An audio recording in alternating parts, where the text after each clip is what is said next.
స్తోత్రం. హల్లెలూయా, హల్లెలూయా. ఇక ప్రాముఖ్యమైన సమయంలో మనం వెళ్ళిపోదాం. దేవుడు ప్రతి వారము కూడా మనతో అనేక రీతిగా మాట్లాడుతూ వస్తున్నాడు. అయితే దేవుడు చెప్పినట్లుగా ఎంతమంది జీవిస్తున్నారు? ఖచ్చితంగా దేవుడు హెచ్చరికలు చేస్తూ వస్తున్నాడు మనతో. ఎంత జాగ్రత్తగా ఉండాలి, ఎలాంటి తప్పులు చేయకుండా ఉండాలి అనేది ఖచ్చితంగా దేవుడు మనతో మాట్లాడుకుంటూ వస్తున్నాడు. ఆయన ఎంతలాగా మనల్ని సమాధానపరుస్తున్నాడు, ఎంతలాగా మనల్ని రక్షిస్తూ వస్తున్నాడు అనేది మనతో మాట్లాడుతూ వస్తూ ఉంటున్నాడు. అయితే ఈ వారము చాలా మంది ప్రశ్నలు వేస్తూ ఉంటారు. దాని కొరకు ఈ వారం మనము ప్రస్తావించుకోవచ్చు. ఏంటి ఆ ప్రశ్న అని అంటే కనుక, యేసుక్రీస్తు ప్రభు వారు విషయంలో అందరూ ఎందుకు గొర్రె పిల్ల అని ఆయన అంటారు? చాలా మందిని మనం చూడొచ్చు. ఏమంటారంటే కొంతమంది గొర్రె బిడ్డలుగా అంటారు, కొంతమందిని గొర్రె బిడ్డలుగా అంటారు. ఎవరిని? దేవుడు నమ్ముకున్న వాళ్ళు. అసలు ఈ గొర్రె ప్రస్తావన ఎందుకు వచ్చింది? అసలు గొర్రె యొక్క విధానం ఏమిటి? గొర్రె యొక్క స్వభావం ఏమిటి? అసలు క్రైస్తవులు ఎందుకు గొర్రెలు అనాలి? యేసుక్రీస్తు ప్రభు వారు ఎందుకు గొర్రె అయ్యారు అనే విషయాన్ని ఈరోజు మనము ప్రత్యేకంగా ధ్యానించుకుందాము. హల్లెలూయా. ప్రభు మనతో మాట్లాడడానికి సిద్ధంగా ఉన్నాడు కానీ మనందరం వినడానికి సిద్ధముగా ఉండాలి. హల్లెలూయా. అయితే దేవుని గొర్రె పిల్ల అంటే ఎవరు? దేవుని గొర్రె పిల్ల అంటే ఎవరు చెప్పండి? దేవుని గొర్రె పిల్ల అంటే ఎవరు? హల్లెలూయా. యేసుక్రీస్తు ప్రభువారు. దేవుని గొర్రె పిల్ల ఎవరు? యేసుక్రీస్తు ప్రభువారు. ఆయన ఈ లోకంలోనికి ఎలా వచ్చాడు అంటే గొర్రె పిల్ల మాదిరిగా వచ్చాడు. అంటే గొర్రె పిల్ల స్వరూపంలో వచ్చాడు అంటే కాదు, మనిషి స్వరూపంలోనే వచ్చాడు. కానీ గొర్రె పిల్ల వంటి మనసు కలిగి ఈ లోకంలోనికి వచ్చాడు.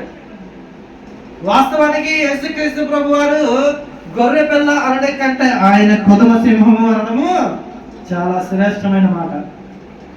కొదమ సింహము. సింహము అనగా ఏంటిది? సింహం ఎవరు చెప్పండి? కింగ్ ఆఫ్ ది ఫారెస్ట్ అంతే కదా, అడవికి రాజు సింహము. ఎందుకు సింహమే అడవికి రాజు? ఎందుకంటే దాని ముందు ఏ జంతువు కూడా పనికిరాదు. అది ఏం చేస్తుందంటే నచ్చిన జంతువుని చంపుకొని తినేస్తారు. అంతేకాకుండా దాని దగ్గరికి ఏ చీమైనా సరే అది పుట్టుకుని చెప్పారు. ఎందుకంటే దానికి అంత కోపము సింహానికి. కానీ దేవుడు కోపగొట్టాడే, చాలా కోపం కలిగిన వాడే. ఆయన ఉగ్రత చాలా దారుణమైనది. మనము చూసుకుంటే ఆది కాండము నుంచి చూసినట్లయితే మలాకీ గ్రంథం వరకు కూడా పాత నిబంధనలో దేవుడి కోపాన్ని మనము ప్రత్యక్షంగా చూసుకుంటూ రావచ్చు. దేవుడికి వ్యతిరేకంగా ఉన్న వారిని నాశనం చేసినట్లుగా కూడా మనము దేవుడి గ్రంథంలో చూడవచ్చు. దేవుడికి వ్యతిరేకమైన పనులు పాపము చేసిన వారు, దేవుడికి వ్యతిరేకముగా విగ్రహారాధన చేసిన వారు, దేవుడికి వ్యతిరేకముగా వ్యభిచారము చేసిన వారు, దేవుడికి వ్యతిరేకముగా ఆజ్ఞ మీరిన వారు, వీళ్ళందరినీ దేవుడు ఏం చేశాడంటే నాశనం చేస్తాడు. ఆకాశం నుంచి అగ్నిని దింపి కాల్చివేశాడు. తెలుసా? ఏలియా గారి విషయం దగ్గర జరిగింది. అంతేకాకుండా భూమిని 2 పాయలుగా చీల్చి అందులోనికి 3,000 మందిని సుమారు హతము చేశాడు. దేవుడి కోపం అంత దారుణమైనది. ఇజ్రాయేల్ ప్రజల్ని ఎర్ర సముద్రం దాటించిన తరువాత వెనకాల ఇజ్రాయేల్ ప్రజల్ని తరుముకుంటూ వస్తున్నటువంటి సైన్యం, ఐగుప్తు దేశపు సైన్యం ఏదైతే ఉందో ఆ సైన్యాన్ని ఎర్ర సముద్రంలో ముంచివేశాడు. అయితే దేవుడి కోపము ఎంత దారుణంగా ఉండేదంటే ఇంత దారుణముగా ఉండేది.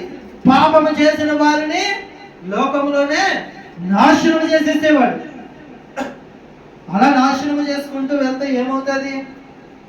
లోకంలో ఒక మనిషి అన్నా ఉంటాడంటారా? ఉండడు. లోకంలో ఒక మనిషి కూడా ఉన్నాడు. ఎందుకంటే అందరూ పాపము చేసిన వారే. అందుకే పరిశుద్ధ గ్రంథం చెప్తారు ఏమని అంటే కనుక, పరిశుద్ధుడు ఒక్కడును లేడు, నీతిమంతుడు ఎవడును లేడు, కలడేమోనని ఆకాశం నుంచి దేవుడు తేరు చూస్తున్నాడంట.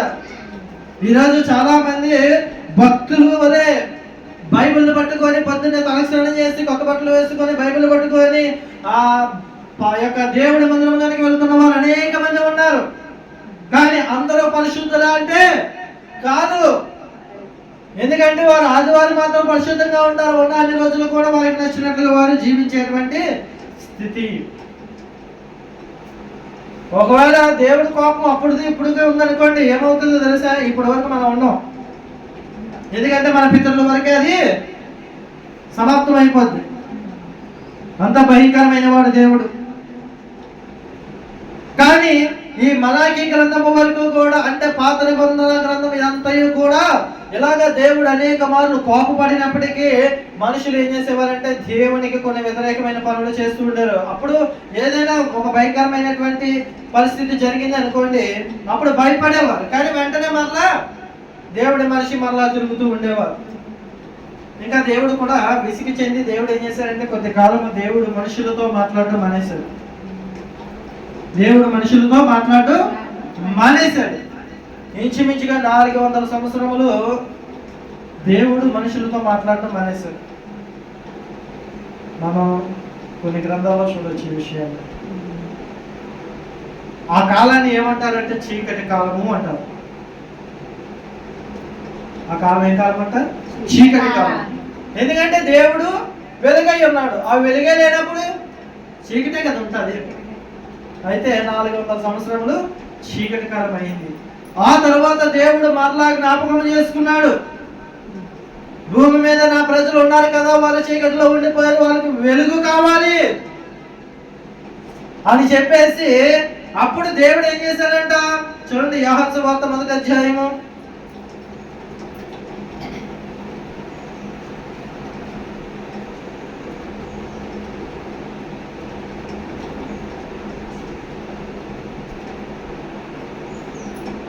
యోహాను సువార్త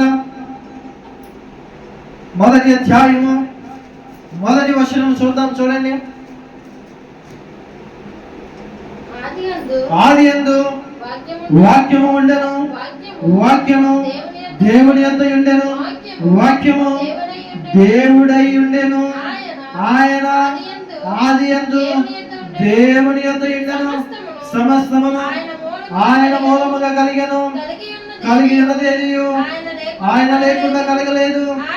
ఆయనలో జీవముండెను, ఆ జీవము మనుషులకు వెలుగై ఉండెను, ఆ వెలుగు చీకటిలో ప్రకాశించుచున్నది కానీ దాన్ని గ్రహించలేదు. చీకటి దానిని గ్రహించలేదు. హల్లెలూయా.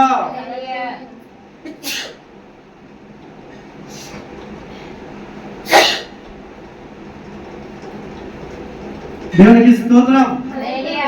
ఇక్కడ మనం చూడొచ్చు ఏంటంటే, ఆదియందు వాక్యం ఉండెను, వాక్యము దేవుని యొద్ద ఉండెను, వాక్యము దేవుడై ఉండెను, ఆయన ఆదియందు దేవుని యొద్ద ఉండెను, సమస్తము ఆయన మూలముగా కలిగెను, కలిగి ఉన్నది ఆయన లేకుండా కలగలేదు. ఆయనలో జీవం ఉండెను, ఆ జీవము మనుషులకు ఏమైనదంట?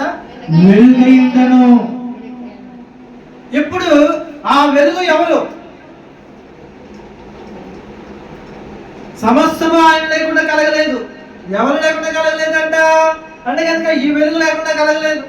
ఈ వెలుగు ఎవరు అని అంటే కనుక మనము చూడొచ్చు, ఆయనే నజరేయుడైన యేసు. లూకా సువార్త 2వ అధ్యాయము 8వ వచనం చూద్దాం. ఆ దేశములో కొందరు గొర్రెల కాపరులు పొలములో ఉండి రాత్రి వేళ తమ మందను కాచుకొనుచుండగా ప్రభువు దూత వారి యొద్దకు వచ్చి నిలిచెను. ప్రభువు మహిమ వారి చుట్టూ ప్రకాశించునని వారి మిక్కిలి భయపడిరి. అయితే ఆ దూత, భయపడకుడి, ఇదిగో ప్రజలందరికీ కలగబోవు మహా సంతోషకరమైన సువార్తమానము నేను మీకు తెలియజేస్తున్నాను. దావీదు పతనమందు నేడు రక్షకుడు మీ కొరకు పుట్టి ఉన్నాడు. ఈయన ప్రభువైన క్రీస్తు. దానికి ఇదే మీ కానువాలు. ఒక శిశువు పొత్తిగుడ్డలతో చుట్టబడి ఒక తొట్టిలో పండుకొని ఉండుట మీరు చూచెదరని వారితో చెప్పిన. వెంటనే పరలోక సైన్య సమూహం ఆ దూతతో కూడా నుండి సర్వోన్నతమైన స్థలములో దేవునికి మహిమయు ఆయనకి ఇష్టమైన మనుషులకు భూమి మీద సమాధానము కలుగునుగా కానీ దేవుని స్తోత్రము చేయుచుండేది. హల్లెలూయా. వాళ్ళు ఎక్కడున్నారంట? ఎవరితో మాట్లాడింది? దేవదూత అంటే గొర్రెల కాపరులతో మాట్లాడింది. గొర్రెల కాపరులతో మాట్లాడినప్పుడు వారు ఎక్కడున్నారు? రాత్రి వేళ చీకటిలో ఉన్నారు. అప్పుడు ఒక దూత అక్కడ ప్రత్యక్షమై నిలిచినప్పుడు ప్రభువు మహిమ వారి చుట్టూ ఏమైందంట? ప్రకాశించుచున్నది. హల్లెలూయా. ఎప్పుడైతే ప్రభు వారి లోకంలోకి వస్తారని చెప్పారో అప్పుడే చీకటి ఏమైందంట? వెలుగుగా మార్చబడింది. హల్లెలూయా. అప్పుడు చెప్పబడింది యేసుక్రీస్తు ప్రభు వారు వస్తున్నారు ఈ లోకానికి. అక్కడ ఏమైంది? చీకటిలో ఉన్న వారికి వెలుగు కలిగింది. వెలుగు కలిగిన మరుక్షణం ఏమైంది? గొప్ప సువార్తమానం విన్నారు. ఇదిగో కొదమ సింహముగా ఉన్నటువంటి ఆ దేవుడు లోకంలోనికి వస్తున్నాడు. ఎలా వస్తున్నాడు అంటే ఇప్పుడు చూద్దాం. చూడండి యోహాను సువార్త. ఆయన ఎలా వస్తున్నాడు? కొదమ సింహముగా, న్యాయాధిపతిగా, ఆ న్యాయపీఠము దగ్గర కూర్చున్నటువంటి ఆ వ్యక్తి ఈ లోకంలోనికి ఎలా వస్తున్నాడు ఇప్పుడు చూద్దాం. యోహాను సువార్త 1వ అధ్యాయము 29వ వచనము చదువుకుందాం. మరువాడు యోహాను యేసు తన యొద్దకు రాగా మన్నాడు ఏం చేస్తుందంట? యోహాను గారు బాప్తీసం ఇచ్చి యోహాను ఒక దగ్గర బాప్తీసం ఇస్తూ ఉన్నాడంట. ఇచ్చే సందర్భంలో యేసు తన యొద్దకు వస్తున్నాడంట. అక్కడ పుట్టినటువంటి యేసు ఇక్కడ పెద్దవాడయ్యి వస్తున్నాడంట. వచ్చేటప్పుడు ఆయన అంటున్నాడు, ఇదిగో లోక పాపమును మోసుకొని పోవు దేవుని గొర్రె పిల్ల.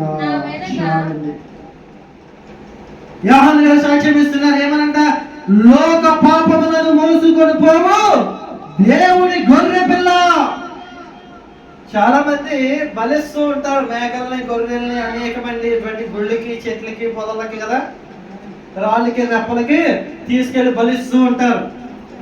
దానివల్ల వీళ్ళ పాపం ఏమైనా పోతాదంటే చిన్నది కూడా, ఘోరంత పాపము కూడా వారి నుంచి పోదు. మరి పాపము పోవాలంటే ఏం చేయాలి? ఏ గొర్రె పిల్లకి బలి ఇవ్వాలి? ఆ గొర్రె పిల్ల ఏదై ఉండాలి అని అంటే కనుక పాపము పోవాలంటే గొర్రె పిల్ల ఏమై ఉండాలంట? పరిశుద్ధమై ఉండాలి గొర్రె పిల్ల. నిర్దోషమైనదై ఉండాలి గొర్రె పిల్ల. ఏ స్వార్థము లేనిదై ఉండాలి గొర్రె పిల్ల. ఏ కలంకమైనను, ఏ ముడతైనను, ఏ చొట్టైనను, ఏ గుడ్డైనను ఉండకూడదు గొర్రె పిల్లకి. అది శ్రేష్టమైనదిగా ఉండాలి. అటువంటి గొర్రె పిల్ల ఏదైనా ఉన్నది అంటే ఆ గొర్రె పిల్ల ఇదిగో లోక పాపములను మోసుకొని పోవు దేవుని గొర్రె పిల్ల. అదే నజరేయుడైన యేసు. ఆ నజరేయుడైన యేసుక్రీస్తు ప్రభు వారు మాత్రమే కలంకమైనను, ఆయనకి లేనిటువంటి పాపము, అసలు ఆయనలో ఎటువంటి పాపము కూడా లేదు. ఆయనకి సొంతైనను, కనుగుడ్డైనను, ఎటువంటి రోగమైనను ఏమీ కూడా ఆయనకి లేవు. ఆయన ఎవరు అంటే కేవలము పరిశుద్ధుడు మాత్రమే. ఆయన పుట్టుక ఒక పరిశుద్ధమైనది, ఆయన మరణం ఒక పరిశుద్ధమైనది, ఆయన బ్రతుకున్న దినములన్నీ కూడా పరిశుద్ధమైన దినములే. నాలో పాపం ఉన్నదని ఎవడైనా చెప్పగలడా అని చెప్పేసి యేసుక్రీస్తు ప్రభు అనే అంటారు. నిరూపించగలరా మీలో ఎవరైనా అడిగారు? ఆయనలో పాపము లేదు. ఆ గొర్రె పిల్లలు మాత్రమే నిత్య జీవానికి వెళ్ళగలిగినటువంటి మార్గము ఉన్నది. హల్లెలూయా. అయితే ఇది దేవుని గొర్రె పిల్ల, లోక పాపములను మోసుకొని పోవు దేవుని గొర్రె పిల్ల. అయితే ఈ లోక పాపములని ఎప్పుడు మోసుకెళ్తాది అంటే, లోక పాపం అనగా లోకం అనగా ఏంటిది? లోకం అంటే ఏంటి చెప్పండి? మనుషులండి. లోకం అనగా మనుషులు. లోకం అనగా ఈ భూమి కాదు. చూడండి, అది ఏదో చిన్నప్పుడు పాట ఉంటారు, మనుషులు అంటే మట్టి మట్టి కాదు, అదేదో పాట ఉంటుంది, తెలుసా మీకు? అది అది గుర్తుంటే కనుక వచ్చే వాళ్ళని చెప్పండి మీరు ఖచ్చితంగా. అయితే దేవుని గొర్రె పిల్ల. ఎవరికి ఈ గొర్రె పిల్ల? ఏం కార్యాలు చేస్తారు ఈ గొర్రె పిల్ల అని అంటే కనుక, ఈ ఎవరికి గొర్రె పిల్ల అంటే కనుక, ఎవరైతే నిజ దేవుణ్ణి ఆశ్రయించి విశ్వసిస్తారో వారందరికీ కూడా దేవుని గొర్రె పిల్ల, నిజమైన గొర్రె పిల్ల. ఎవరైతే తమ తమ పాపములను తెలుసుకొని పాపములను విడిచిపెట్టి దేవుని యొద్దకు వచ్చి ఆయన నిజమైన దేవుడని అంగీకరిస్తారో వారందరికీ కూడా ఇది నిజమైన గొర్రె పిల్ల. ఎందుకంటే పాపములు కడిగి వేయబడాలి అంటే ఆ గొర్రె పిల్ల రక్తంలో మాత్రమే కడిగబడాలి, లేదంటే కనుక ఎవరి పాపములు కొట్టివేయబడవు. హల్లెలూయా. ఆయన యేసుక్రీస్తు ప్రభువారు ఆయన మరణించి ఉన్నాడు. ఆయన మరణించి రక్తము కార్చిన వాడు.